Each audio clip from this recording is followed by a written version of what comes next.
Bonjour, aujourd'hui nous allons aborder une pulsion, la pulsion épistémophilique. Souvenez-vous, lorsque nous avions parlé des pulsions en disant qu'elles correspondaient à des besoins fondamentaux, il y avait 5 pulsions fondamentales, la pulsion orale, la pulsion anale, la pulsion sexuelle, et 2 autres, la pulsion épistémophilique et la pulsion homéostasique.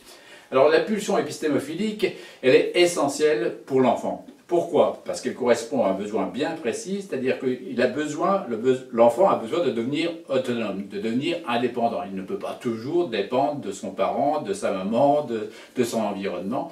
Il a besoin de devenir autonome.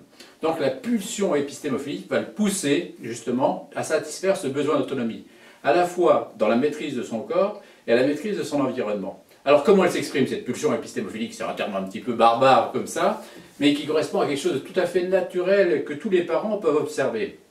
D'abord dans la maîtrise du corps de l'enfant, qu'est-ce qui se passe?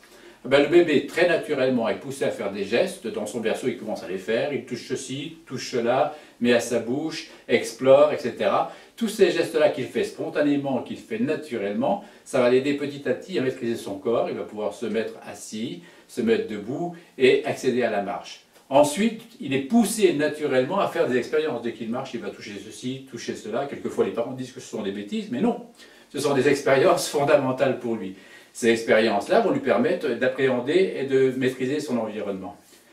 Par la suite, sur le plan du langage, il y a d'autres signes de la pulsion épistémophilique. C'est le moment des pourquoi et des comment. Alors ça arrive vers 3-4 ans, où le petit qui maîtrise le langage dit pourquoi ça, à quoi ça sert, c'est pourquoi faire, etc. Toutes ces questions qui vont l'amener aussi très naturellement et très spontanément à découvrir et à maîtriser son environnement.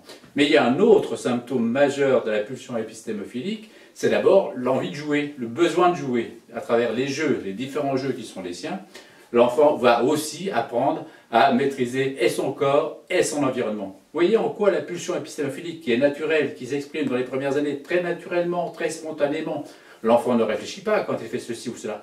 Il a envie de le faire, il en a besoin. Et alors, j'insiste bien pour les jeunes parents, de cet accompagnement de la pulsion épistémophilique va dépendre sa motivation future et son intelligence. Mais on reviendra sur ce sujet précis ultérieurement.